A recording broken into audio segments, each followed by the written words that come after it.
Bom, boa tarde a todos. É um prazer enorme, né, a gente ter essa reunião para iniciar, então, os webinários do INCT-Bio. Esse é o nosso 7º webinário, e hoje nós temos o prazer de receber a professora Lyubika Tadziki, do Instituto de Química da Unicamp, e eu quero agradecer também, né, além de todos os participantes, a disponibilidade do professor Leandro Wang Hantal para fazer a apresentação da professora Lyubika. Então, por favor, Leandro, você pode iniciar e depois, na sequência, a gente já passa, então, a palavra diretamente para a professora. Muito obrigado, então, a participação de todos. Um abraço. Boa tarde, pessoal, tudo bem? Muito obrigado pelo convite, né? É uma honra poder fazer a apresentação da professora doutora Tadziki. Então, a professora Tadziki, ela é graduanda e mestre em Química pela Faculdade de Química da Universidade de Belgrado, e ela é doutora no Instituto de Química aqui da Universidade Estadual de Campinas. Em 2004, ela fez o seu pós-doutoramento no Laboratório Nacional de Luz Sínchrotron, também conhecido como LNLS, que hoje é um dos 4 laboratórios que integra o Centro Nacional de Pesquisa em Energia e Materiais, e hoje ela é professora e livre docente junto ao Departamento de Química Orgânica, aqui do Instituto de Química da Universidade Estadual de Campinas. Dentre as suas áreas de pesquisa, né, com grande projeção nacional e internacional, a gente destaca a química biológica, bioquímica, química orgânica, né, com ênfase em macromoléculas e ressonância magnética nuclear. Então, a pesquisa da professora Tadziki, ela tem apoio de inúmeros centros, né, de pesquisa, como a FAPESP, e a professora Tadziki também é integrante da Força-Tarefa da Covid-19 aqui da Universidade de Campinas. Então, é com grande prazer que eu passo a palavra para a professora Tadziki e a convido para começar a sua apresentação. Muito obrigado. Bom, muito obrigada pelo convite, né, de apresentar o trabalho do nosso grupo. Eu agradeço, né, ao Instituto Nacional de Bioanalítica, com o qual o nosso grupo integra também. E, conforme combinado, hoje eu ia apresentar a pesquisa que foi desenvolvida nos últimos 14 meses. Então, na verdade, desde março do ano passado, enquanto a gente esteve na pandemia.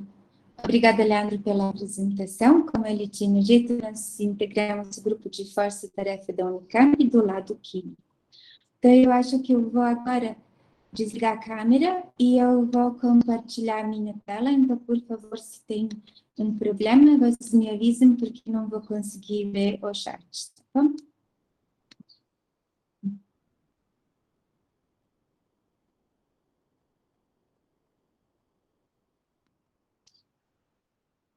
Bom, está tudo bem? Sim, tudo bem. Então, eu coordeno um laboratório de Química Biológica do Instituto de Química da Unicamp, e logo mais nós trabalhamos em frente de estudos da COVID e do SARS-CoV-2. Nessa força-tarefa que iniciamos em março do ano passado, a gente trabalhou em 3 diferentes projetos. Na verdade, na síntese de nanomagnetos, que são usados para diagnóstico de SARS-CoV-2, pelo Real-Time Quantitative PCR Analysis, e nesse caso a gente sintetiza nanopartículas que são nanomagnetos revestidos pela sílica. Eles são usados de extração de RNA, que eu vou explicar daqui para frente. Na segunda frente do nosso trabalho, a gente trabalhou no desenho, na síntese e na fabricação de nanomateriais que são 3D, que possuem propriedades antivirais e são baseados na tecnologia de síntese de nanoprata, que é nanoprata biogênica, e usamos uma biflavona natural para tal síntese. E, por fim, nosso grupo ainda trabalha nos estudos de metabonômica, e especialmente nos estudos de alteração de vias metabólicas em pacientes com COVID-19, aplicando principalmente técnicas de ressonância magnética nuclear. Na parte do nosso trabalho, a gente trabalha com nanomagnetos há um tempo. Nanomagnetos, na verdade, são utilizados de extração do RNA viral, e logo mais, não sei quanto você sabe, mas o vírus de SARS-CoV-2, provavelmente leram um monte sobre isso, é um vírus maior que tem na natureza, que é da família de coronavírus. Ele tem um RNA que é positivo e tem mais do que 32 kilobases. Logo mais, ele tem vários fragmentos ou leituras, janelas de leitura no seu RNA, que são transcritos em proteínas que fazem ele. Logo mais, quando presente vírus no corpo humano, ele, então, é retirado como a amostragem do SPAP, que é de orofaringe ou de nasofaringe. E logo mais, essa amostra pega do paciente, posta num tampão, vírus inativado, RNA extraído e logo mais se faz o RNA. Então, no começo da pandemia, nós tínhamos problema com importação dos kits de extração e logo mais de uma parte dela dependia de uso de nanomagnetos para processo rápido de isolamento de RNA. Um tempo atrás, nosso grupo trabalhou com síntese de nanomagnetos, mas para outras aplicações, como, por exemplo, de captura de sacarose de uma solução e diminuição de quantidade dela, utilizando exatamente a tecnologia de sintetizar um magneto, revesti-lo com sílica e logo mais colocar com cross-linking uma proteína-alvo. Também a gente trabalhou em mobilização de outros tipos de enzimas e não só de invertases. Então, essa síntese nós conduzimos parecido, ou de modo parecido como no passado, utilizando uma coprecipitação e a interação entre ferro 2 e ferro 3 e formação então de magnetita. Essa síntese ela ocorre no meio básico, que é normalmente meio de amônia. Ela dura algumas horas para ocorrer e logo em seguida são sintetizados magnetos que precisam ser lavados, postos num outro sistema de revestimento com uso de tetraetil ortosilicato, enquanto então fazem uma camada de sílica que deixa eles inertes e com superfície que liga com RNA por causa de interação eletrostática. Esse processo de síntese durou algumas semanas. Nós conseguimos preparar 2 lotes de garrafas de 5 litros, que tinham ao redor de 10 a 20 gramas de nanopartículas e que foram testados pela gente na interação com o RNA. Aí vocês estão vendo aqui, né, a suspensão de nanomagnetos depois de interação com o magneto permanente. E logo mais, o que é o resultado bonito, que a gente, com uma amostra real, comparando com o kit de prateleira, pudemos ver que as partículas sintetizadas do nosso grupo poderiam ser utilizadas de detecção de RNA viral, com uma amostra com alta carga viral, depois de 20 ciclos de repetição de PCR, e tanto de amostra de baixa carga viral, após de, normalmente, 32 ou 35 ciclos. Não sei quanto vocês sabem sobre teste de SARS-CoV-2, mas esses feitos de rotina normalmente repetem uma reação 35 vezes. Então, no caso, a gente sintetizou como uma força-tarefa e trabalho braçal de mais ou menos 2 semanas, ao redor de material para 100 mil testes. Eles foram feitos num laboratório que foi montado pela Força Tarefa, liderado pelo professor André Vieira, do Instituto de Biologia. Então, nesse projeto, né, nós também fizemos a microscopia eletrônica de transmissão com um projeto que é Fast Track, então, por isso, ele merece um agradecimento especial. Também como a equipe que trabalhou na síntese junto comigo, que são a pós-doutora do grupo, que é a doutora Yadrinin, Raiza Aves, Gislaine Lídia, e eu agradeço também o professor Ítalo e o professor Ivo pela ajuda por empréstimo de material, ou logo mais de cederem nanopartículas magnéticas que eles tinham no laboratório para fazer o teste inicial. Então, nós fizemos um trabalho que nos deixou contente, porque enquanto não era possível importar o material, era possível executar os testes de detectar a presença do vírus. Na segunda parte do nosso trabalho, né, era desenhar um inibidor, na verdade, um potente antiviral agente, e porque prata, porque nosso grupo trabalha com prata já faz aqui uma década, e com nanopartículas de prata que são sintetizadas de forma biógena.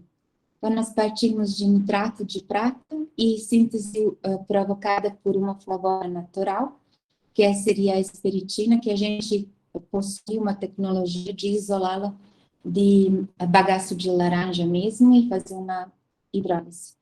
Então, nós usamos flavona como agente redutor e prata 1, que é fonte de prata. Ou se for uma prata zero, vocês podem ver, então, a banda de plasma de 404 nanômetros e a distribuição de tamanho de partículas, que era ao redor de 22 nanômetros. Também uma microscopia eletrônica de transmissão, onde a nanoprata ela possui a prata no seu núcleo de 20 nanômetros e sua superfície estabilizada por causa de uma interação com a própria esperitina, que já tem propriedades interessantes, antioxidantes e também antivirais. Então, além de suspensão de nanoprata, que é feita pelo procedimento de engotejar o agente redutor na solução de nitrato de prata, que é uma reação que acontece em instantes, ou podemos dizer assim que a primeira gota desce, e que no caso a suspensão é BH74, tem uma concentração salina adequada, então pode ser utilizado como um spray, né, de uso tópico. Além disso, a gente trabalhou em síntese de nanomateriais que possam ter propriedades antivirais.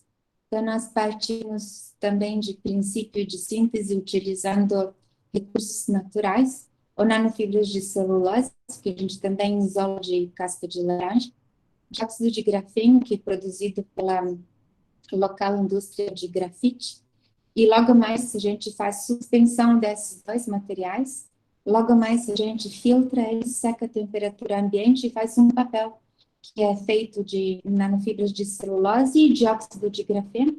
O bonito desse papel é que ele tem, no caso, propriedades antivirais que vêm de dióxido de grafeno, e logo mais a força mecânica e de resistência que vem de fibras de nanocelulose. E logo mais, depois de seco o papel, ou ainda molhado, pode ser decorado com nanopartículas de prata, e nós investigamos, então, propriedades de vários tipos de materiais.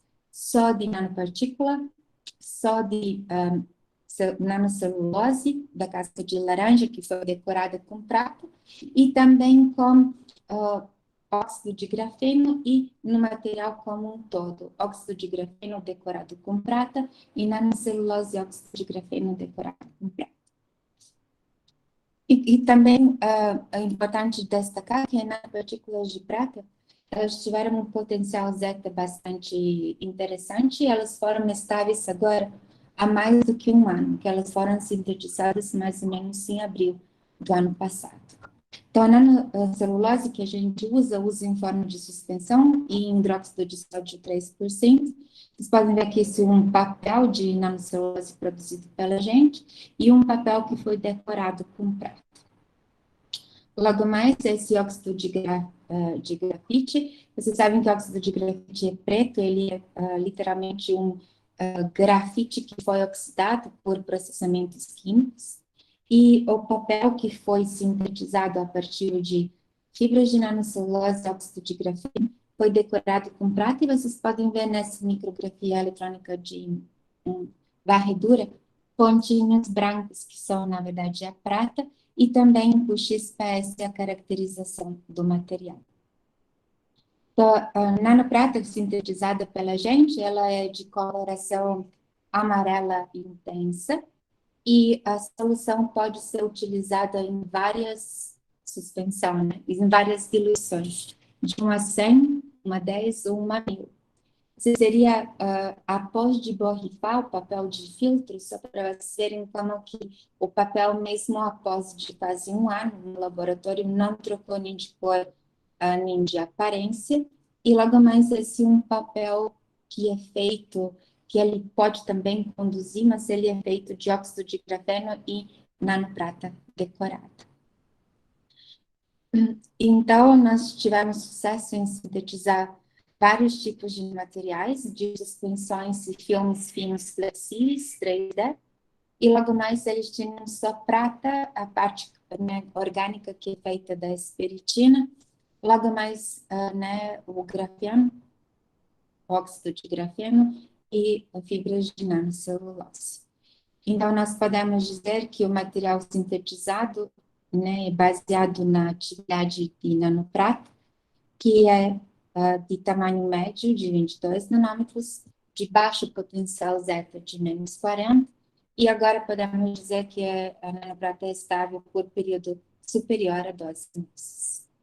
Agora, antes de passar para a análise metabolômica, eu queria dizer que nós investigamos esses materiais em termos de uma infecção viral mimetizada no laboratório, utilizando um outro vírus da família da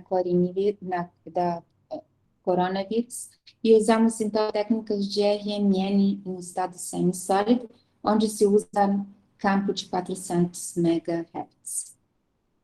Então, nesse caso, a gente usou rotores que têm a capacidade de 12 microlitros e utilizamos um ângulo mágico conhecido em RMN, que é de 54,74 graus, onde a nossa amostra gera os espectros de alta resolução, independentemente que a amostra está no estado semissólido. Então, seria investigar a célula in vivo, né, sem lisar. Para vocês terem mais ou menos ideia como que é o equipamento que funciona, é um equipamento de 400 MHz, mas o nosso porta-amostras é rotor, que é feito de material resistente, e logo mais ele tem um diâmetro de 4 milímetros, e é carregado ao redor de 12,5 microlitros de amostra, uma gota de água adulterada, e ele é fechado com uma tampinha, com um parafuso, com outra tampinha, e logo mais posto no porta-amostras. Então, nosso sistema de estudo, ele exigiu o uso de NB2, o Laboratório de Nível de Biossegurança 2, do Instituto de Biologia, e nós usamos as células de fibroblasto, que são células plásticas de estudo de infecção viral, vírus da família da coronavírus. Então, nós usamos células de fibroblastos, que mais ou menos tem um tamanho ao redor de 20 micrômetros, e logo mais um vírus que é chamado de vírus de murina de hepatites, que ele é da mesma família como SARS-CoV-2, ele, no caso, possui mesmas proteínas do envelope viral, e o RNA também é um RNA positivo. E ele é do tamanho de 100 nanômetros. Se vocês podem ver, essas são as micrografias eletrônicas de transmissão feitas pela gente no Instituto de Química. Esse é, então, o nosso modelo, que é MHV3, o Murine Hepatitis Virus 3. Esse é SARS-CoV-2, né? Então, vocês podem ver que o tamanho das duas partículas virais é... Essa é uma imagem só gotejar, né, a solução suspensão coloide com vírus na porta-amostra, né, na grade da TED-PEL, porque não usamos nenhum de no caso, poli a amostra. Esses são fibroblastos, vocês podem ver que esses são fibroblastos saudáveis, ou no caso, na presença de nenhum material antiviral. Esses são os fibroblastos que foram provocados na presença de prata, e esses são fibroblastos que foram infectados com MHV3. Então, nós estudamos, então, descrevemos a atividade dos nossos materiais testados, todos tiveram efeito vírus-sida e inibiram espalhamento de vírus, que numa escala de comparação é de 99,9% ou 99,99%, que é considerado um ótimo resultado para o de vírus. Então, logo mais, quando a gente fez análise de HR+, dessas células, nós temos conta de número de células ser igual, inclusive para células que foram infeccionadas com o vírus. Esses experimentos foram feitos pela doutora Steinfeld no laboratório nosso do Instituto, com todos os cuidados. Logo mais, nós tivemos, né, os espectros de células de fibroblastos que têm essa aparência. Esse é um espectro que é ditado pela filtro T2, ou pela uma sequência CPMG. Aí vocês podem ver aqui um espectro bem bonito, onde nós podemos ver o sinal de referência usado, que tem SP, e logo mais, né, os lipídios, a glicose, compostos aromáticos. Quando postas nanopartículas de prata sintetizadas pela gente, com quantidade igual de células, nós podíamos ver que nanoprata não tem nenhum efeito tóxico sobre a célula, que é esse espectro na presença de prata, que vocês podem ver com uma diluição 1:100, e esse é um fibroblasto L929 sem presença de nenhuma, só no meio, né, máximo no meio que ele gosta para, né, o sistema celular para crescimento. Esses são os espectros de duas dimensões, também feitos em 400 MHz, e nós podemos dizer que prata não infere no metabolismo celular nem na cultura da célula. Logo mais, quando a gente comparou os espectros na presença de vírus de célula e a célula saudável, vocês podem ver que o vírus teve um efeito devastador, especialmente na concentração de glicose e vários compostos aromáticos, ou que seriam aminoácidos aromáticos. E vocês podem ver que nós temos mais ou menos 3 ou 4 picos que são intensos, que são esse aqui, que é de ácidos graxos poliinsaturados, e esses na frente que se referem a partículas que são lipídicas, né? Nesse caso seriam de colesterol, ou no caso que seria de células que seriam de lipídios de densidade diferente. Agora, o que foi um resultado bastante positivo, quando a gente provocou o fibroblasto infeccionado com vírus e adicionou a prata, o fibroblasto infeccionado com vírus colocou óxido de grafeno, e logo mais óxido de grafeno nanoprata, decorado com nanoprata com infeccionado, o metabolismo celular parece que volta ao normal, ou, no caso, não sente a presença de vírus. Que você está ouvindo o espectro de RMN na faixa alifática do espectro e idem na faixa aromática, onde eu tinha dito que é o vírus né, tem efeito devastador sobre o metabolismo celular.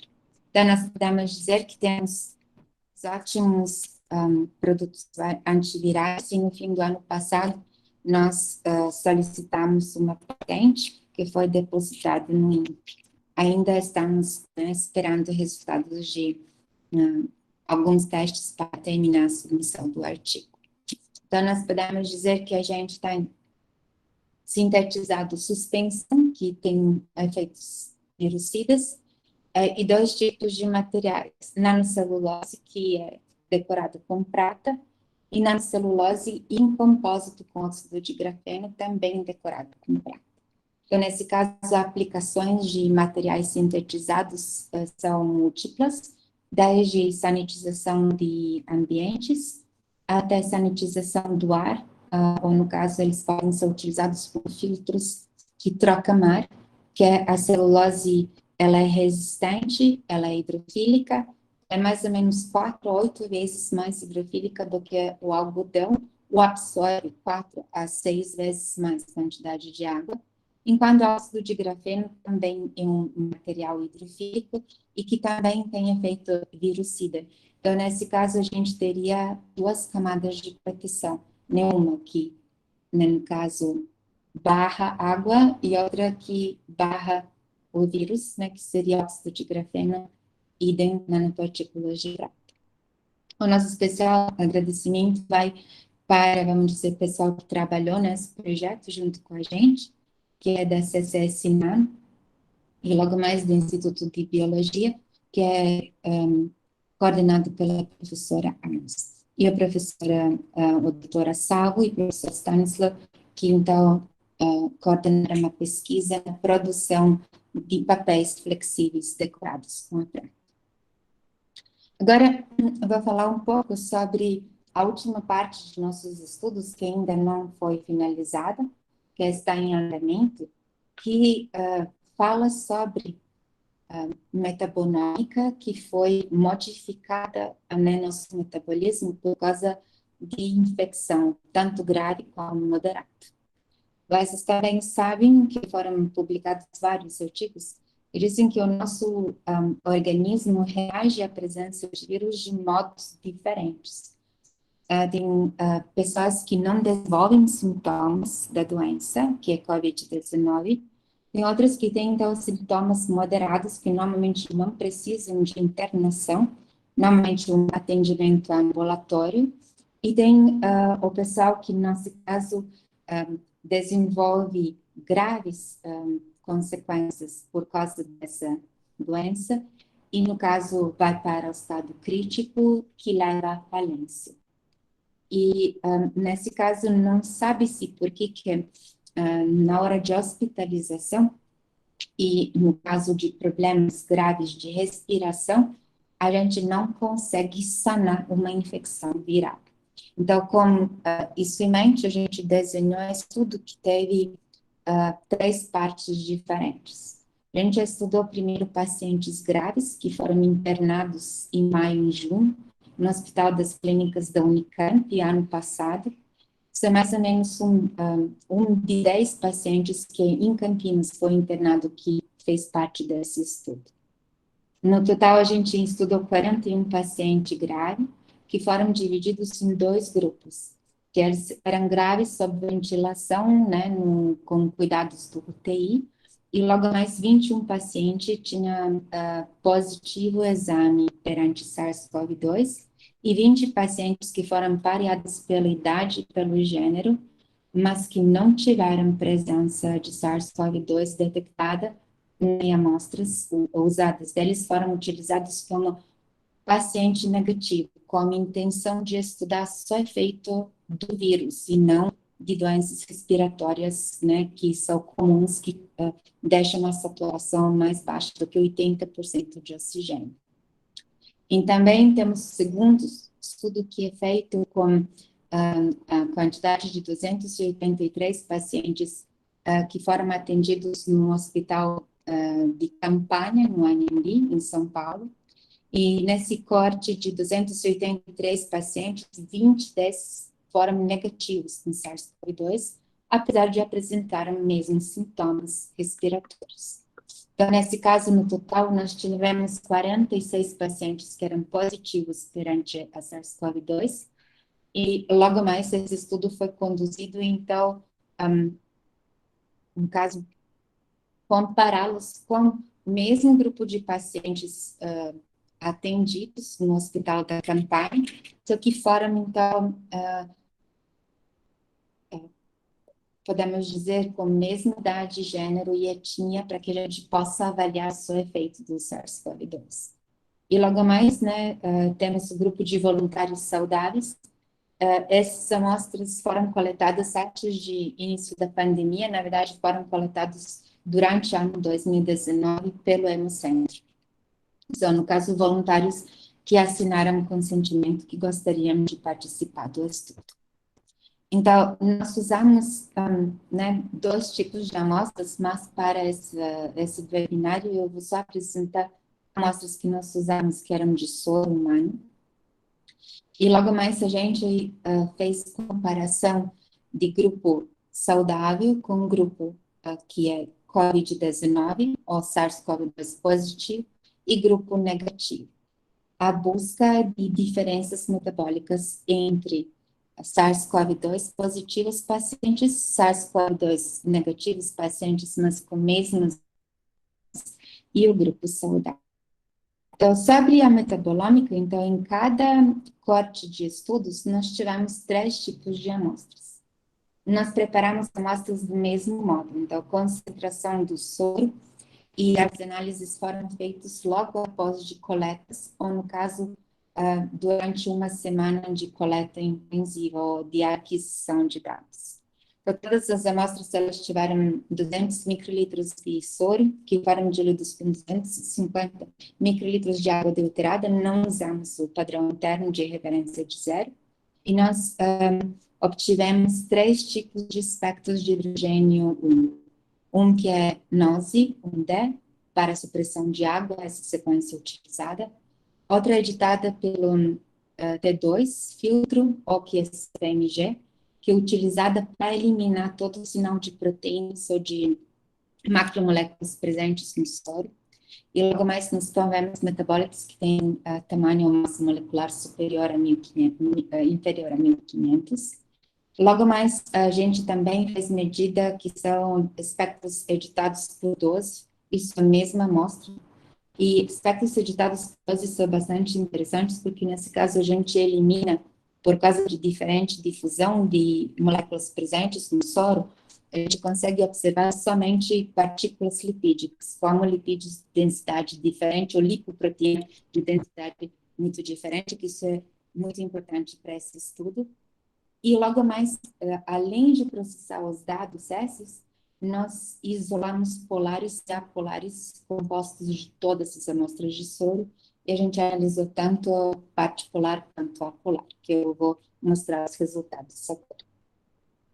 Quando a gente obtém espectros, é comum metabolômica por RNN apenas usar espectros que são editados pelo filtro T2, que eles realmente tratam de metabólitos.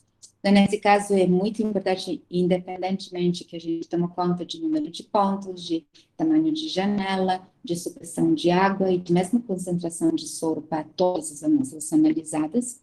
É muito importante perceber que vocês podem ver aqui, que são os numéricos hidrogênios da glicose. Mesmo quando a gente faz a referência zero, nós não temos uma sobreposição do espectro correto. Então, nesse caso, é importante alinhar a linha de base, fazer uma correção de fase e calibrar a referência. Agora, vocês podem ver que a mesma região espectral, ela tem todos os espectros alinhados.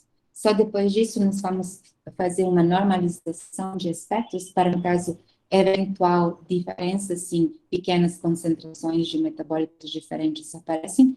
E logo mais, como nós temos mais do que 32 kg data, né, de pontos adquiridos de tantas variáveis, é comum fazer binning. Nesse caso, vamos dizer, nós temos uma matriz que vai para processamento de dados ou para quimiometria. Diferente do que outras doenças, né, e na verdade, diferente do que a gente pensa, porque nós queremos um metabólito que diferencia a pessoa doente da pessoa saudável, ou a pessoa com COVID severo, no caso, ou grave, mas, na verdade, a gente tem um conjunto de metabólitos que são sobrepostos entre indivíduos saudáveis e, logo mais, as pessoas que são com COVID. E o que a gente gostaria de investigar não é somente a sobreposição, mas exatamente essa parte em vermelho, que são metabólitos que são importantes para pessoas com a doença. E de saber qual dos metabólitos em doentes estão presentes por causa de reação perante SARS-CoV-2. Essa é só a ilustração de separação de fases, né, que vocês podem ver que nós temos a fase clorofórmica, que é lipídica, uma faixa de proteínas que é curiosa, no caso, esbranquiçada, que ela é cheia de bolhas, e a parte que é alcoólica, que está em cima com compostos polares. Nessa parte de pesquisa, a doutora Yadran e o Stanisic participaram, né, dos experimentos como um todo. Vocês podem ver os 600 MHz, mas na verdade elas estavam operando 400 em células de fibroblastos. Os nossos resultados, né, de 4 tipos de espectros que foram analisados, que são com supressão de água, com eliminação de sinais de proteínas, editados com difusão, então eliminação de tudo menos lipídios, e lipídios estreitos mostram uma clara diferença entre saudáveis, negativos ao SARS, mas graves pacientes, e positivos de SARS que estão em vermelhos. E eu, além de separação em quimiometria, quero chamar a atenção na comparação de espectros entre pacientes que são graves e com COVID-19 que estão em vermelho. Essa é uma faixa que diz a presença de proteínas no soro. Vocês podem ver que os vermelhinhos têm bem menos proteínas quando comparados com né, os azuis. Logo mais, vocês podem ver também que essa é a faixa com sinal de água, que não foi suprimido por total, porque ele é um composto majoritário, né, que todos os restantes são solubilizados em água. Para vocês verem que nós temos vários sinais em azul que estão ao redor de água, que tratam sobre glicoconjugados. Então, nós temos deficiência de glicoconjugados descrepante em paciente grave. Na região onde no espectro aparece a glicose, está vendo em vermelho, né, uma concentração de glicose gritante, ou no caso, vamos dizer assim, muito superior do que em pacientes que estão com problemas de saúde grave, mas não tenham COVID-19. E vocês podem ver que também nós temos os lipídios de densidade diferente, muito superior em pacientes com COVID. Não sei quanto vocês sabem, mas o nosso grupo trabalha com metabolômica já há um tempo. A gente trabalhou, inclusive, com pacientes de câncer metástase que são terminais pacientes. Eu nunca tinha visto um espectro de um doente tão diferente de um espectro saudável, ou tão diferente de um paciente também com problemas respiratórios graves. Então, eu simplesmente olhar o espectro e não preciso de quimiometria de me dizer que é o paciente grave. Eles estão com quase todo o metaboloma alterado. Quando a gente, então, fala sobre as diferenças espectrais, principalmente a gente chama a atenção para os lipídios na glicose e a região aromática. Se a região aromática, se olha no paciente, elas, vamos dizer, muito superior em concentração com o paciente saudável. Então, quando a gente analisa a importância dos metabólitos identificados, a gente vê que temos várias vias que foram alteradas por completo, especialmente a síntese de esteroides, a síntese de aminoácidos, como valina e isoleucina, que isso é importante mais para frente, e também, vamos dizer, uma síntese, o que a gente já esperava, de aminoácido tRNA biomarcadores, porque eles são normalmente presentes quando há uma intensa proliferação celular. Então, usando espectros de supressão de água, de filtro T2, de filtro editado por difusão, ou no caso, só os lipídios e lipídios isolados, a gente identificou ao redor de 50 metabólitos muito diferentes em grupo controle, que era saudável, e grupo com COVID grave. Aí eu chamo a atenção na quantidade de metabólitos que normalmente 3/5 dos metabólitos estava superior em soro 1. Por que eu falo sobre isso? Que isso é discrepante, isso quer dizer que o nosso soro só COVID-19 grave é mega concentrado. Isso só pode significar que a gente ou não transporta através de membrana, ou não importa os metabólitos, ou acha que não precisa usá-los. E logo mais, né, 2/3 de metabólitos, ou no caso 1/4, é presente em quantidade superior, né, em saudáveis. Aí, nesse caso, é importante chamar a atenção para os lipídios de densidade muito baixa e lipídios de densidade baixa, ou lipoproteínas de tal partículas. Ácido araquidônico, que isso é também um marcador de inflamação. Do colesterol, que agora está do lado oposto, então isso é curioso e já reportado em outros trabalhos de metabolômica em COVID. Também alta quantidade da glicose e problemas com o metabolismo de triptofano, como ácido quinurênico, triptamina, ou também, né, deficiência de 2 fatores que são NADP+, e NADP, né, e NAD+. Então, a gente sabe que triptofano está sendo metabolizado de forma diferente, e logo mais, sabemos que NAD+, e NADP+, são cruciais para manter, né, a defesa das nossas células e também em produção de energia. Nós podemos dizer, nós temos tudo no soro quando temos COVID-19 grave, porém a gente está sem energia. Então, agora é para saber o porquê. Então, isso leva a pensar que provavelmente tem 2 organelas celulares altamente afetadas sob presença viral. A mitocôndria, Então, vocês sabem que a mitocôndria usa bastante regeneração de NADH, que vem do TCA ciclo e, no caso, a célula não respira como deveria.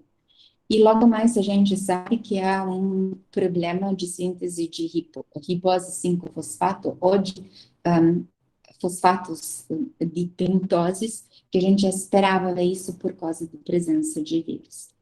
E outra organela afetada é provavelmente retículo endoplasmático, por causa de falta de glicosidade proteínas no soro, e também por causa de partículas de densidade diferente, como lipoproteínas de densidade baixa e de densidade alta. O que também é, no caso, conclusão desse trabalho, é que nós não precisamos usar processos de gestação de lipídios, que é edição por difusão, ou no caso, editados por difusão, são suficientes. Então, nesse caso, o experimento poderia durar um tempo mais curto. Então, para concluir sobre efeitos da doença grave, nós vimos que temos provavelmente uma disfunção mitocondrial, que era meio que esperado, uma oxidação de lipídios que é aberrante ou diferente do que comum. A gente viu que proteínas, lipídios, lipoproteínas de densidade muito baixa e baixa estão afetadas, e a proteínas séricas, então provavelmente envolvendo defeitos em retículo endoplasmático, e especialmente por causa de falta de glicoconjugados, e agora a alta glicose é algo que nos pode confundir. A gente tem triptofano e messengers lipídicos que estão também alterados. O que nós podemos dizer sobre a doença grave? No caso, nós podemos dizer que tem duas hipóteses, né, do nosso grupo. A primeira, que como pacientes com diabetes, como pacientes com lipídios mais alterados, eles, nesse caso, já são habituados com concentração variada dessas biomoléculas no soro, eles provavelmente reagem de forma tardia à presença viral. Acham que é um problema com insulina ou com transporte da glicose ou seu mau uso, e logo mais não ativam seu sistema imune. Então, talvez por isso, né, um diabético ou hipertenso, que já sofre com quantidade de esses metabólitos séricos alterados de tão abrupta maneira em doença grave, é um motivo de nossa resposta tardia.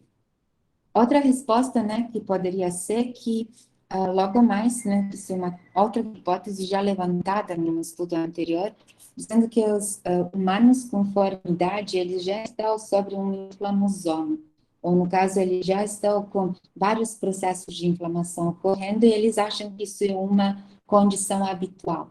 Então, nesse caso, o vírus já tomou parte, né, de a grande parte do nosso organismo, infeccionou todas as células, e logo mais, quando a célula percebe que está algo errado com ela, ela entra em apoptose.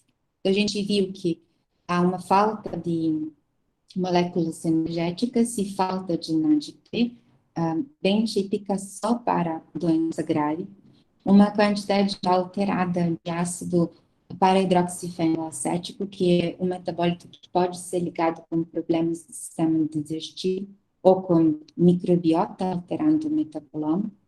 E essa, no caso, a interação se reflete também quando a gente faz uma razão entre os dois metabólitos.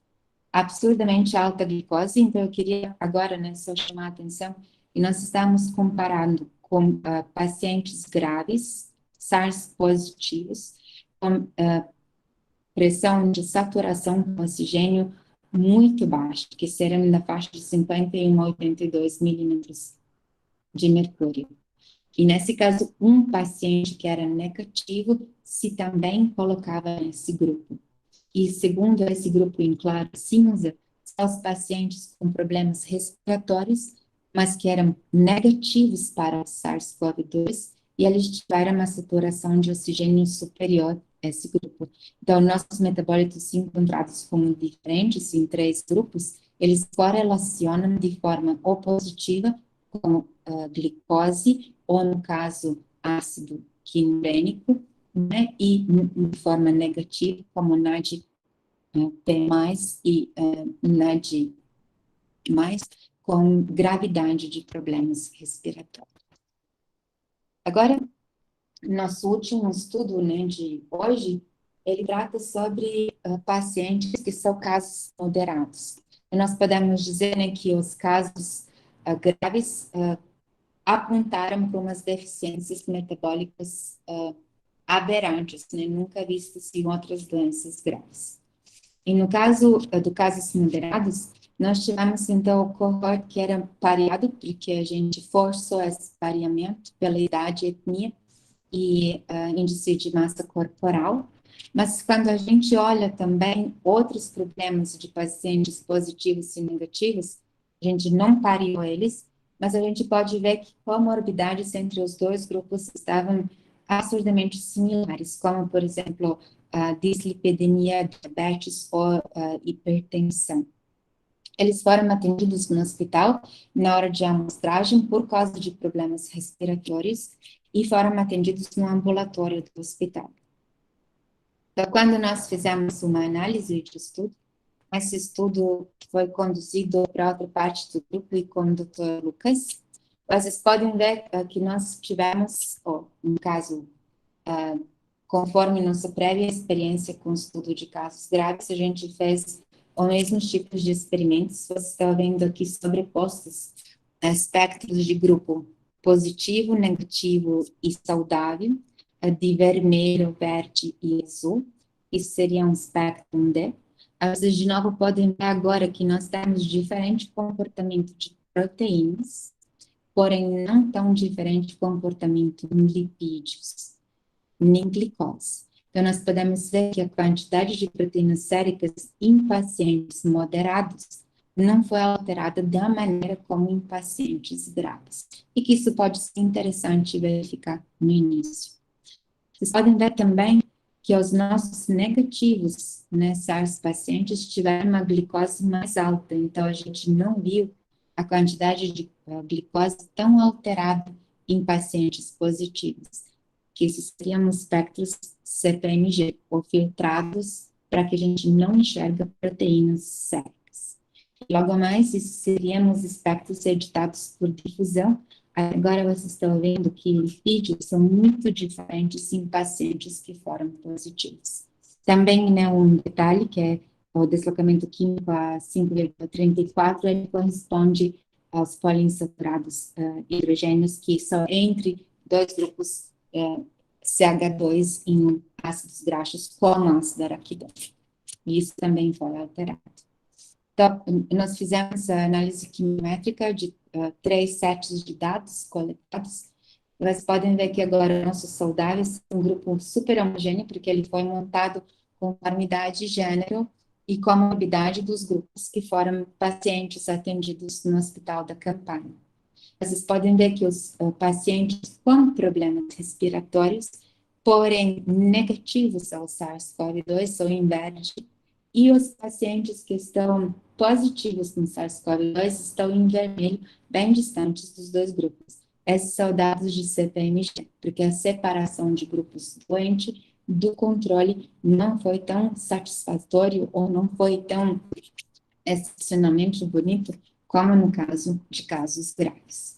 Vocês podem ver que quando a gente compara pacientes positivos com pacientes negativos, vocês podem ver que a separação existe tanto usando noise com D, que eu preciso 5 minutos para tirar esse espectro, quanto CPMG, que eu preciso um pouco mais de tempo, quanto preditado para difusão. E eu quero que vocês também prestem atenção sobre separação de grupo em componente 2, isso quer dizer não ao redor de deslocamentos químicos, mas com intensidade de metabólitos séricos, e não é isso.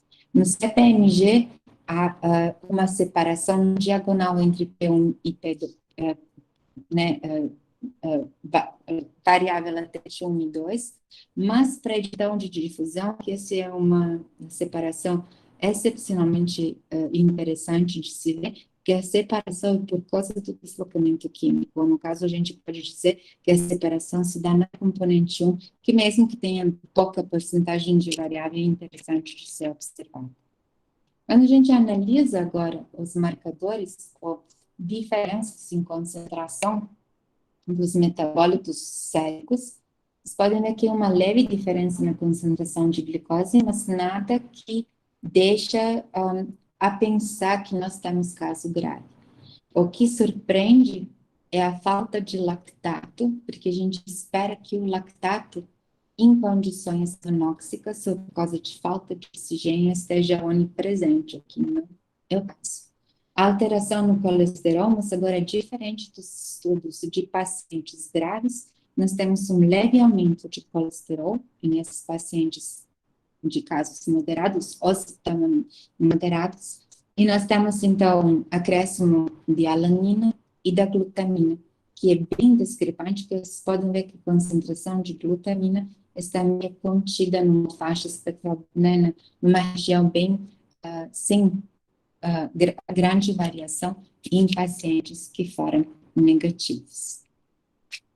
Então, esses são dois gráficos obtidos no MetaBoAnalysis que eu gostaria de chamar a atenção na similaridade de dados de lipídios em nossos pacientes graves, mas esses são os lipídios isolados do soro e dos negativos que foram meditados pela difusão. O que a gente pode pensar agora na comparação, ou juntar os dados de casos graves com casos moderados, e logo mais a prospecção de nosso estudo, o que ainda pretendemos fazer é investigar o grupo de pacientes positivos que agora foram progredir para internação, ou no caso, deteriorar sua saúde por causa da presença de doente ou que tiveram alta. Porque se a gente olha com cuidado os dados obtidos, a gente tem uma pequena agrupação de amostras, ou que tiveram alta logo em seguida.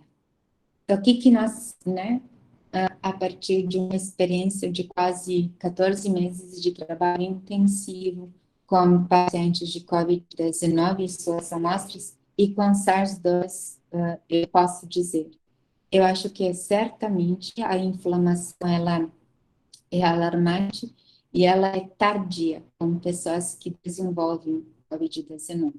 Como se fosse que o nosso organismo está cego a uma presença de agente que nos faz mal. Então, nós sabemos que isso tem a ver com resposta às células que não são imunes e imunizadas, e especialmente as células T-regulatórias hoje, e nós achamos que isso tem tudo a ver porque que um idoso, ou já com comorbidade, é alguém que é mais atingido pelo SARS-CoV-2. Logo mais, né, o que é hiper importante saber, que é essa ativação de inflamação, ela acontece de forma brusca, já quando a grande parte de células está inflamada, e logo em seguida, né, as nossas células, elas entram em apoptose ou morte celular, então, na verdade, a gente se deterioriza ou provoca a morte celular de forma proposital. E logo mais temos duas observações a fazer que precisam ser checadas.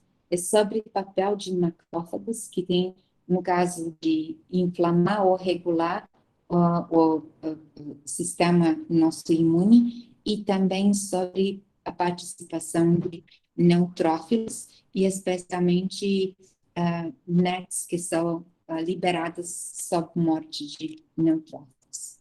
Então, no fim, eu preciso agradecer uma grande quantidade de nossos colaboradores, especialmente de HC e de Hemocentro, do Instituto de Biologia, da FCM, logo mais vamos dizer se a ANB e participantes de estudo como um todo, suas famílias, né, e amigos que também participaram do estudo com a gente, e agências de fomento, especialmente a PRP e o projeto da Unicamp contra a Covid.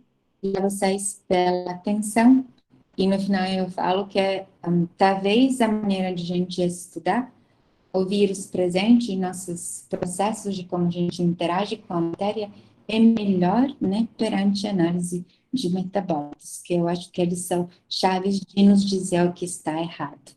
E, por fim, que participou do estudo foram, né, 3 pós-docs do nosso grupo, que seriam o Dr. Martins Lucas, a doutora Mika Yadranin, que esteve aqui até agosto do ano passado, e a Daniela Stanchich, junto com 2 alunos de pós-graduação. E pela atenção, muito obrigada.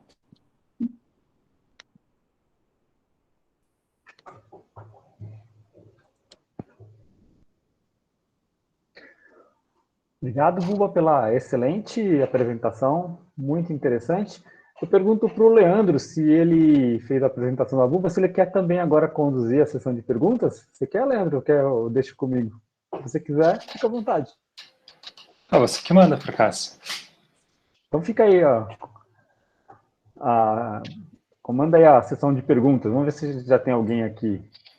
Tá certo. Se vocês quiserem fazer pergunta, é só levantar a mão ou perguntar diretamente aí no microfone, abrir o microfone. Vai lá, Leandro.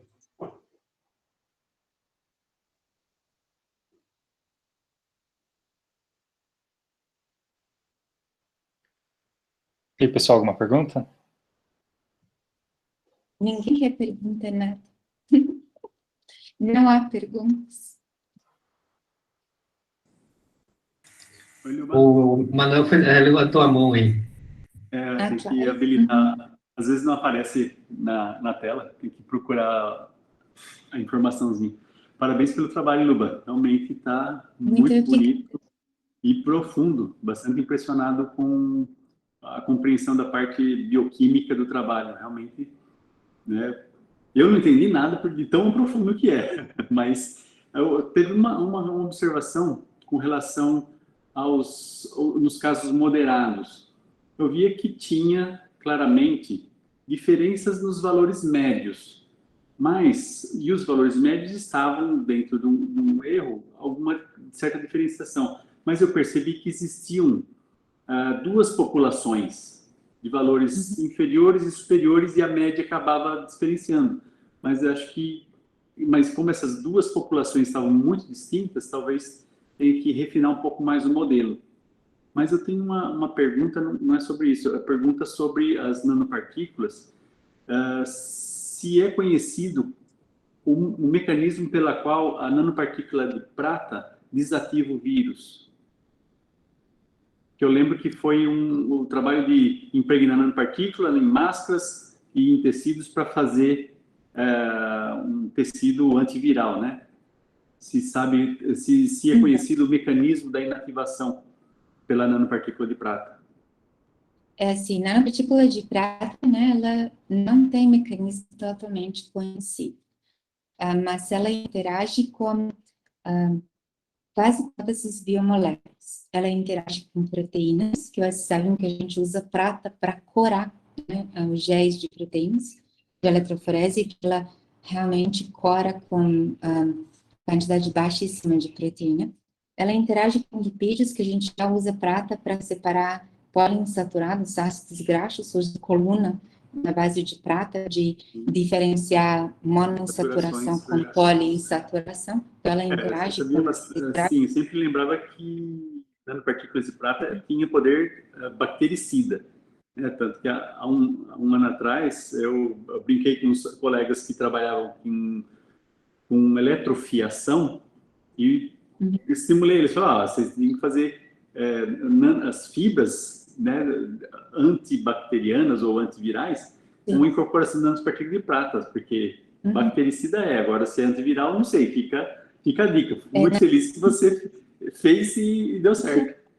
É que no caso, vamos dizer, existe relatos, né, anteriores sobre a atividade antiviral de nanoprata, só que nanoprata química e muito pequena, que ela tem diâmetros de 5 a 7 nanômetros. Mas essa prata, ela é nociva às células humanas, que nossos dutos, né, transportadores, são desse tamanho. Então, quando a gente pensou em desenhar a partícula, a gente queria que ela fosse de tamanho médio. Nesse caso, eu queria que ela fosse 1/4 do tamanho do vírus, que ela possa interagir com partícula viral e que ela não entre na célula humana. Que nós provamos que ela não é nociva ou é atóxica, né, para os fibroblastos, e que ela inativa a atuação do vírus. Então, nesse caso, vamos dizer, se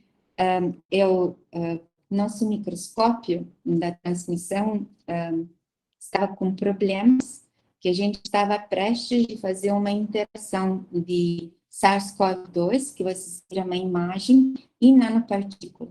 Eu queria colocá-los juntos num sistema de difusão e ver o que acontece. Mas eu já medi a interação de RNA isolado de SARS-CoV-2 e da nanopartícula da prata. E o teste mostrou uma interação forte. Apesar de RNA estar carregada negativamente, e a nanopartícula está com potencial zeta super negativo, de menos 40 miliwatts. Então, o que eu gostaria realmente de fazer, mas não deu tempo, então, é muito curto tempo, a gente fez um trabalho intensivo, eu acho que vocês perceberam de quanto que o nosso grupo trabalhou nos últimos 14 meses. Eu tive sorte de estar de licença prêmio de março a agosto do ano passado, é uma sorte, né? Mas eu disse que eu trabalhei mais na licença prêmio do que qualquer outro, né, intervalo de trabalho, né? Então, logo em seguida, a gente não deu tempo de investigar tudo o que temos, mas que eu estou lendo uma quantidade de literatura sobre isso quase sempre. Então, tem vários assuntos que nós precisamos ainda verificar. Então, nós apenas começamos, né? Eu acho que nunca estudei uma infecção viral, a não se for em colaboração com o pessoal do Paraná, com o professor Roberto, onde a gente investigou pacientes HIV sobre terapia antiviral e sobre um aditivo, que é a glutamina fervescente. Mas a gente nunca viu um espectro, mesmo do HIV positivo, só por terapia antiviral, nunca o espectro de soro foi igual. Então, eu não tive a oportunidade de trabalhar com vírus. A gente trabalhou um tantão com bactérias, com fungos, e tenho, vamos dizer, mais experiência, né, de pesquisa. Agora, isso foi a primeira vez de trabalhar com vírus. Então, eu gostaria de, né, que seriam próximos passos. Eu gostaria de estudar o vírus e fragmentos virais, então eu quero isolar proteínas da membrana, eu quero isolar, né, os lipídios e verificar como o prata interage com o próprio vírus e com seus elementos. Muito obrigado, parabéns pelo trabalho. Obrigada. Muito bonito de ver. Obrigada. Obrigado, professora, pelos esclarecimentos. O professor Lauro também tem uma pergunta. Obrigado, Leandro. Buba, parabéns aí pela apresentação, muito boa exposição, grande quantidade de trabalhos, hein? Realmente você trabalhou muito nesses 14 meses. Mas a pergunta vai mais ou menos nessa direção que o Manuel fez. A partícula de prata, no caso sintetizada quimicamente, normalmente ela tem cargas positivas, e você disse que no seu aí, caso, ela tem carga negativa, o potencial zeta deu potencial negativo, não é isso? E aí eu pergunto para você, o que você atribui a essa carga negativa? E a outra questão é que você disse também que, no caso do óxido de grafeno, o óxido de grafeno também tem atividade antiviral. E também se conhece algum mecanismo do porquê que o óxido de grafeno tem essa atividade. Primeiro, vamos dizer, pergunta 1, né, que nanopartículas, né, de prata ou de metais, elas são estáveis quando elas têm um potencial, mesmo positivo ou negativo, muito alto ou muito baixo. Então, por exemplo, o ideal nanopartícula metálica deveria ter potencial menos 35 ou mais 35. Nanopartículas biogênicas raramente têm potencial positivo. A gente trabalha com umas fungais, e trabalhamos certamente mais do que uma década com nanopartículas de prata. Elas, só até agora, eu trabalhei com uma única, que foi sintetizada com um fungo isolado de manguezal brasileiro, que teve potencial positivo e levemente positivo. Então, o potencial negativo de prata, ela vem por causa de interação e camadas, como solvente, que nesse caso é né, água e sal, e logo mais por causa de a camada de estabilização. Nesse caso, a única molécula que está presente é a espiritina. Então, nesse caso, a gente tem uma partícula uniforme e com carga negativa baixa, que é de menos 40 milivolts, mais ou menos 4, 5. Então, no caso, ela é bastante estável, por isso que a suspensão, mesmo depois de 1 ano, ela está do mesmo jeito, sem precipitado nenhum, e ela pode interagir com várias bactérias, a gente não investigou, porque não teve tempo, mas ela é provavelmente bactericida e fungicida também. Então, isso seriam próximos passos. No que a gente queria? Uma síntese que mimetiza química, mas que use uma biomolécula que não é nociva ao corpo humano. Que por isso a gente pensou em uma flavona. Agora, sobre o óxido de grafeno, ele é hidrofílico, ele gosta da água, ele, vamos dizer, absorve água, e ele também tem atividade antiviral. Tem relatos, tem uns 2 trabalhos já publicados, de papel que foi feito, um material compósito, com um filme de óxido de grafeno, que tem atividade antiviral contra outros tipos de vírus. A mecanismo de ação é, de novo, né, que o vírus, ele não sabe, ele não liga, ele liga com a nossa célula que tem receptor, mas ele bate no tecido, né, bate no material, interage com ele, e logo em seguida, vamos dizer assim, o carbono e óxido, que são carbonilas, carboxilas, grupos, né, OH, que possam estar na superfície de grafeno, interagem com lipídios / proteínas do envelope ou da membrana viral. E é como se fosse estudar uma interação entre nanopartícula, porque vírus é uma nanopartícula lipídica, né? No caso, vamos dizer, um liposomo, né? Bem volado, ou que esconde o RNA, e logo mais, como se disse, a nanopartícula que é de óxido de grafeno. A gente fez um filme fino de óxido de grafeno em cima, ou junto, composto com nanocelulose. Então, no nosso entender, o material feito, ele, quando a gente espirra, né, para não transmitir doença, vamos ter a celulose que barra água, absorve ela, e logo mais liga um ou outro, como uma rede, né, um filtro, liga um outro vírus. Aí a partícula chega no óxido de grafeno, ela é neutralizada, e caso escape, ela chega a ser vista pela decoração como nanoprata. A gente pode fazer um sanduíche com fibras de celulose no meio e nanoprata ambos os lados, óxido de grafeno ou não, dependendo de aplicação. Não sei se eu consegui responder a pergunta. Eu acho que, ok, só uma questão para... O grau de oxidação do óxido de grafeno interfere? Como? O grau de oxidação do óxido de grafeno interfere? Ele poderia interferir, né? Vamos dizer, porque, no caso, a gente investigou outros compósitos, né? Que eu não tive tempo de contar a história. A gente estudou grafite, que é um material muito mais barato do que grafeno, né? E grafite oxidado, né? Mas a gente não concluiu o trabalho no NP2. Então, por isso que eu não tenho como contar a história sobre qual óxido de grafite é mais ativo ou não. Então, a oxidação do grafeno infere. É importante que ele não esteja nem muito oxidado, né, que a gente não tenha muitos grupos funcionais, nem poucos. A gente já sabe que o grafeno, né, ele tem superfície alta, e ele também, por causa de interação, deixa que a partícula lipídica desmonte na superfície. Mas isso seria interessante também estudar no sentido de química de superfície, né? Mas, vamos dizer, isso eu sei pouco, então eu preciso estudar, né, um pouco para saber como bolar um experimento perfeito de estudar essa interação de biosfera, né, com química de materiais. Isso não é a minha praia, pode-se dizer assim. Não, então, tá bom? Ok, obrigado. Obrigado, professora. Mais alguém?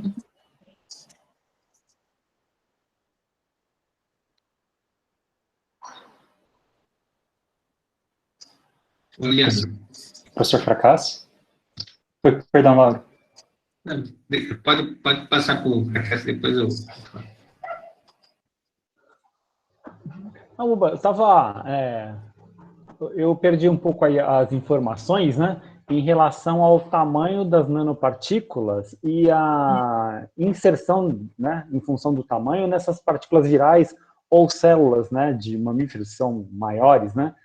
Como que era mesmo essa questão da influência do tamanho da nanopartícula na penetração, né, desses organismos, né? Como que era Assim, vamos dizer, nós temos a propor 3 diferentes tamanhos de partícula, porque nanopartícula, ela precisa ter, ou nano espécie, ela precisa ter uma dimensão inferior a 100 nanômetros, pela definição de nanotecnologia. Então, nanopartículas podem ser pequenas, médias e grandes. Aí eu tenho pequenos, vamos dizer, de 0,1 nanômetro a mais ou menos 10 nanômetros. Aí tem, então, médias de 10 a 15 nanômetros ao redor de 25 nanômetros, que são consideradas como nanopartículas de tamanho médio. E tem acima de 25 nanômetros. Essas que são acima de 25 nanômetros, elas são pouco ativas, que a gente sabe que é importante é a razão entre superfície e volume, por isso que nanopartícula é tão mais reativa do que partícula comum. Então, como ela tem alta superfície, ela interage com quase tudo, né, com que está ao seu redor. Então, eu posso colocar uma proteína, por exemplo, uma lisozima, ou uma albumina do soro humano e colocar nanopartícula de prata, ela vai interagir com proteína e vai, vamos dizer, poder medir essa interação, e essa interação não é específica. Mas nossos poros celulares, nossas células, elas têm tamanhos de micrômetros. Algumas células são maiores, a gente até pode ver com o microscópio com uma ampliação menor, né? Mas a gente também pode dizer no fibroblasto, né, se vocês viram, o fibroblasto tem tamanho de 20, 25 micrômetros, né? Então, ele é muito maior do que nanopartícula. Agora, quando a gente olha, né, a célula ela não está, ela é porosa e ela troca, né, material com o meio ambiente. Então, ela pede nutrientes ou importa nutrientes e exporta os dendritos ou metabólitos que são o final do seu metabolismo. Então, o que a gente acha que acontece? Nós temos, então, proteínas de membrana que têm tamanho de 7, de 10 nanômetros. Eu não quero que a minha partícula fosse menor do que isso, porque ela poderia, junto, vamos dizer, com uma importação, ou literalmente interage com essa, né, proteína, e pronto, ela desnatura ou, entre aspas, infere no transporte celular. Então, eu queria uma partícula também que, então, não fosse muito grande.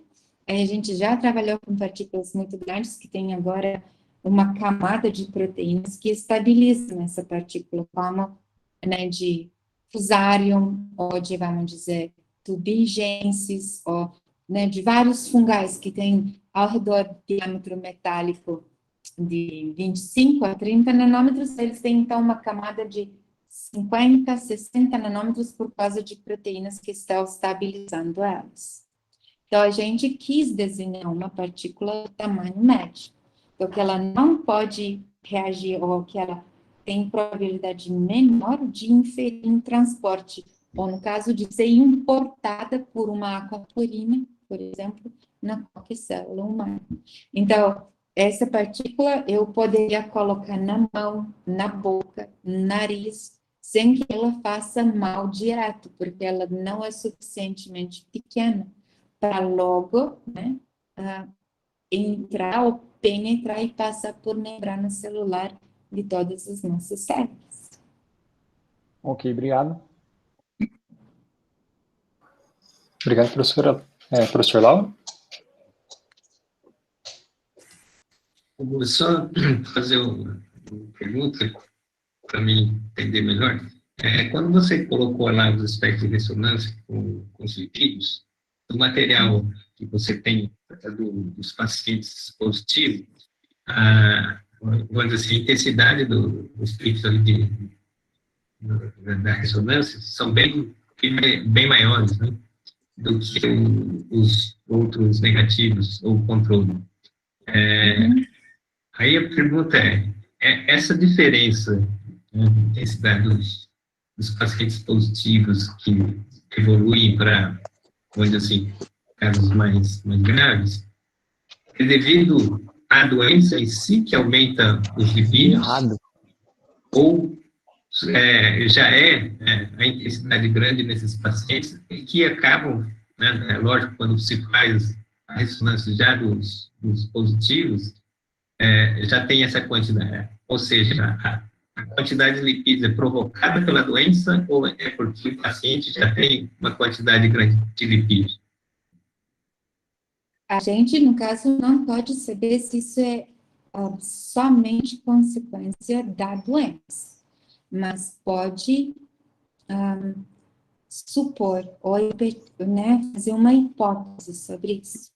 Eu não sei quanto vocês sabem sobre como a gente bola lipoproteínas de densidade diferente. Elas começam a ser formadas no nosso retículo endoplasmático. Então, a quantidade de lipídios, né, que o retículo endoplasmático tem é diferente da nossa plasma membrana. Tem a diferença em quantidade de 5 lipídios e fosfolipídios ou glicofosfolipídios que estão presentes nesse caso, vamos dizer, na membrana plasmática e que estão ausentes do retículo endoplasmático. Eu acho que o retículo endoplasmático, na célula infeccionada com SARS-CoV-2, né, com RNA livre que está sendo lido em ambas as direções, e numa conferência internacional de RMN que aconteceu no final de abril, teve um cientista alemão que trabalha com a estrutura de RNA de SARS-CoV-2, um consórcio de laboratório que foi organizado no mundo todo. Ele disse que foi visto que a célula que é infeccionada com SARS-CoV-2, 70% da sua produção proteica só lê o RNA viral. Então, como se fosse as nossas células param de fazer um metabolismo comum e elas relocam para satisfazer ou ler o RNA viral, né, que seria do SARS-CoV-2. Então, eu acho que o nosso retículo endoplasmático funciona, que ele libera novas partículas lipídicas que elas são montadas, né, o vírus é montado no retículo, no meu ver, e logo mais terminado de ser montado na membrana plasmática. Então, por causa disso, eu acho que a quantidade de lipídios aumenta no soro, só presença de doença, porque o retículo plasmático entende que deve funcionar mais. Então, ele acha que não há lipídios de densidade baixa ou muito baixa no soro. Então, ele tenta, vamos dizer, replicar ou produzi-los em quantidade maior junto com proteínas do vírus. Eu li bastante trabalho sobre impossibilidade de detectar o RNA no soro. Normalmente, somente 5% de pacientes testou positivo, né? Então, há algo muito estranho sobre espalhamento de vírus, que ele não deve ser a via sanguínea, o que surpreende, né? Porque, nesse caso, vamos dizer assim, talvez por causa de falta do receptor né, que deveria do sistema sanguíneo retirá-lo. Mas eu acho que ele provoca uma produção de metabólitos, como se dizer, ele infere no transporte da membrana, ele infere na mitocôndria, no retículo endoplasmático, e nosso organismo entra em pânico. Ele literalmente acha que não há substratos suficientes, então tenta aumentar eles no soro, né? O que, por consequência, nos faz muito mal. Então, eu acho que isso acontece, né? Não tenho certeza, preciso de um tempo, né, ou de quantidade de material, né, de investigado superior, para que eu possa deduzir que, no caso, em bioquímica, ocorreu de forma errônea. Muito obrigado. Acho que esclareceu bem. Eu fiz a pergunta justamente porque a gente ouve dizer que uma das pessoas que são um risco para a Covid são as pessoas obesas, né? E normalmente que acabam levando a doença de forma mais séria. E aí, quando eu vi seus dados, achei interessante, por isso que eu pedi um esclarecimento, e acho que foi muito boa a sua colocação. Obrigado. É que eu acho que, no caso, nós temos como grupo de risco idosos, gente que é obesa, hipertensa, que tem problemas cardíacos, outras comorbidades. Mas todos esses pacientes, eles têm alteração no soro que é comum, né, para, junto com o COVID, que a gente observou, como é elevada a glicose, caso alguém é diabético, elevados lipídios, quando alguém tem problema cardíaco, ou está sobrepeso. Então, eu acho que por isso que esses pacientes, né, que já têm esses problemas, reagem nessa mudança sorológica de uma forma diferente do que uma pessoa que é saudável. Que como isso é dia a dia para eles, eles não acham que isso é um alarme. Então, nesse caso, eles ativam sua resposta imune de forma muito tardia. Então, por isso que eu acho que quando alguém é saudável, ou no caso não tem problemas, ele detecta uma busca mudança de lipídios séricos, ou também de proteínas séricas, ou de glicose. Então, a gente passa mal e tenta, né, suprimir, ou no caso, balancear de novo o soro. E acho que por isso que pode ser que alguns reagem de forma de desenvolver sintoma grave e outro não. Obrigado, professora. Imagina. Acho que Dozil e professora... Dozil levantou a mão. Hein? Professor Dozil? Boa tarde, quase boa noite a todos. Ruba, parabéns, excelente trabalho, fiquei impressionado com tão pouco tempo, né, você conseguiu. Obrigada, professor. Mas é uma pergunta, se é mais uma curiosidade, mas talvez seja até mais de ordem médica, né? Mas como eu percebi que você comentou sobre essa parte clínica, até uma pergunta de interesse próprio. Você falou dos hipertensos, né? No caso, eu sou um desses, estou nesse quadro. E queria saber se você ouviu, se tem algum estudo, se mostra se as pessoas que têm hipertensão controlada, ou seja, aquelas que através de medicamento, se tem alguma diferença em relação a hipertensos. Se essas pessoas que foram acometidas eram pessoas que não tinham controle da hipertensão. Vocês têm alguma informação sobre isso? Na verdade, vamos dizer, eu não tenho uma informação tão direta para responder, mas eu tenho uma resposta indireta, né? Normalmente, quem tem elevada pressão arterial, ele também tem vários receptores que são ACE2, né? Que são receptores que são envolvidos em regulação de pressão arterial. Então, eu acho que nesse caso, o vírus tem maior afinidade às células das pessoas com hipertensão, independentemente se eles têm, vamos dizer, pressão controlada ou não, porque pessoas só diabetes, eles também controlam a quantidade de insulina. né? No caso, eles controlam a quantidade de glicose no soro. Mesmo assim, eles são acometidos com vírus de uma forma diferente do que um saudável.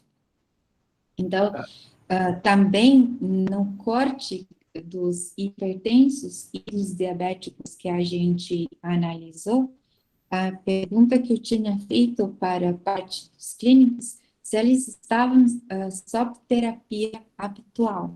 Eles falaram que, nesse caso, está muito difícil regular a hipertensão / regular a concentração de glicose ou insulina.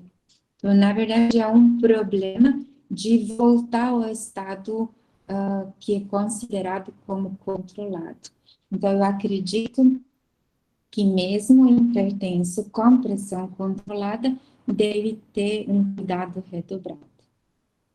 Obrigado. Obrigado, professor Duzil. Obrigado, professora. Mais alguém?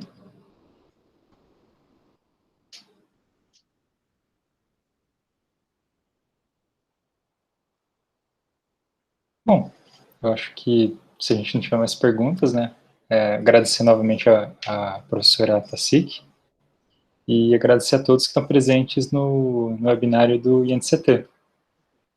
Bom, então, muito obrigada pelo convite e até uma próxima oportunidade. Tchau, tchau. Obrigado, Buba. Um abraço, hein? Muito obrigado. Até logo, gente. Tchau. Obrigado, Buba. Até a próxima. Parabéns. Ok.